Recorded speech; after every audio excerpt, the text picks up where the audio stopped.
Astronomía en la India antigua. El escenario entra en los tiempos plenamente históricos con los indos, rama oriental de los indoeuropeos. Sus primeros libros sagrados son los Vedas, libros de la sabiduría o de la ciencia. En el Ayurveda, libro de la larga vida o la ciencia de la vida, aparece información sobre las correspondencias existentes entre el cuerpo y el universo. Las facultades humanas se relacionan con distintas partes del cosmos. Así, la vista corresponde al sol, la inteligencia tiene especial afinidad con la luna, etc. La matemática hindú surge de la astronomía y esta a la vez proviene del ritual. Se describen los eclipses de forma correcta y se admite la rotación de la Tierra en torno a su eje.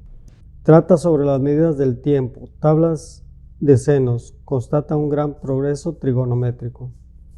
Meridianos y paralelos, eclipses de la luna y el sol, proyección gráfica de los eclipses, movimiento de los planetas, etc. Concepción del cosmos según los hindúes. Alrededor de la montaña cósmica de Meru, eje polar del planeta, gravitan los astros. En la cumbre de Meru viven los dioses, que gobiernan el hemisferio norte del mundo.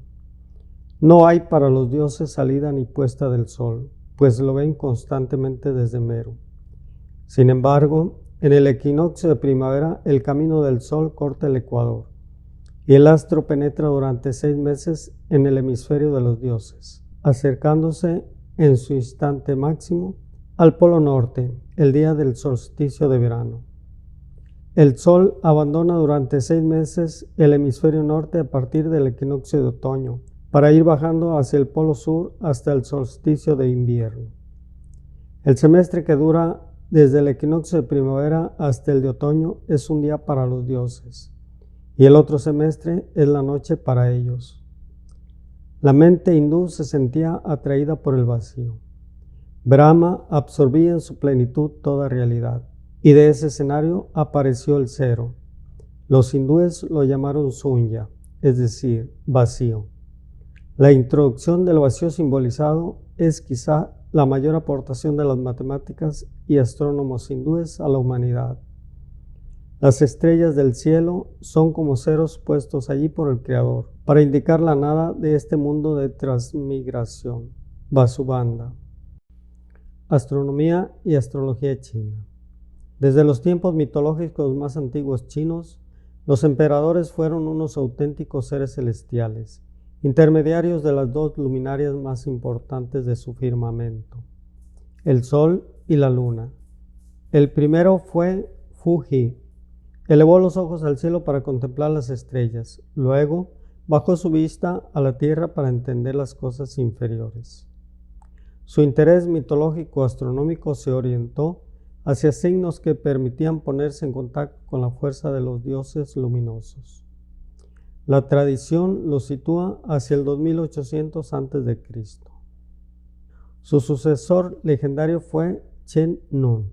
Aparece luego un tal Huang Ti, que ideó el sistema sexagesimal y los 12 tonos musicales.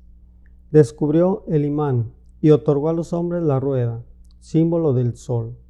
Erigió con ladrillos un observatorio astronómico.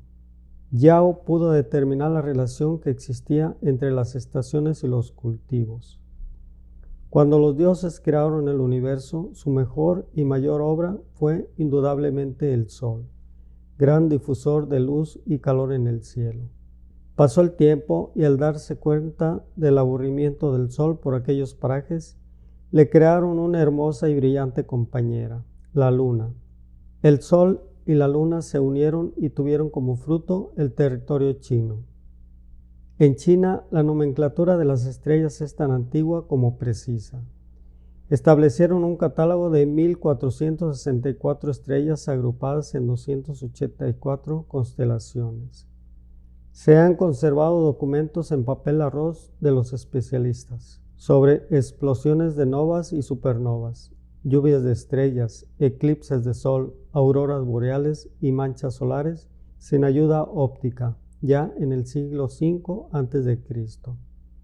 La astrología china, como ciencia adivinatoria para saber el destino individual de las personas, comenzó a funcionar en la era cristiana.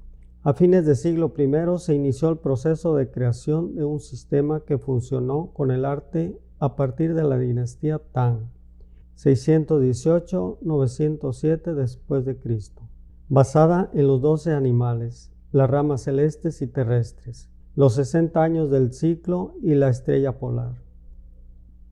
Leyendas sobre el zodiaco chino.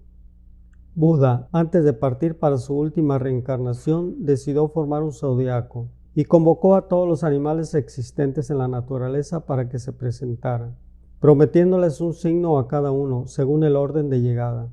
Aparecieron solo 12: la rata, el búfalo, el tigre, el conejo, gato o liebre, el dragón, la serpiente, el caballo, la cabra, el mono, el gallo, el perro y el cerdo. El horóscopo chino no es fatalista o determinista, sino que presenta la posibilidad de que, según nuestro esfuerzo, podemos mejorar nuestro futuro. Aunque el cielo está muy lejano y no podemos llegar a las estrellas, no es difícil descubrir las leyes del universo a través de sus efectos. Si los conocemos, no será difícil predecir la fecha exacta en que se producirá el solsticio de invierno dentro de 1000 años, dijo Kung Tse, Confucio.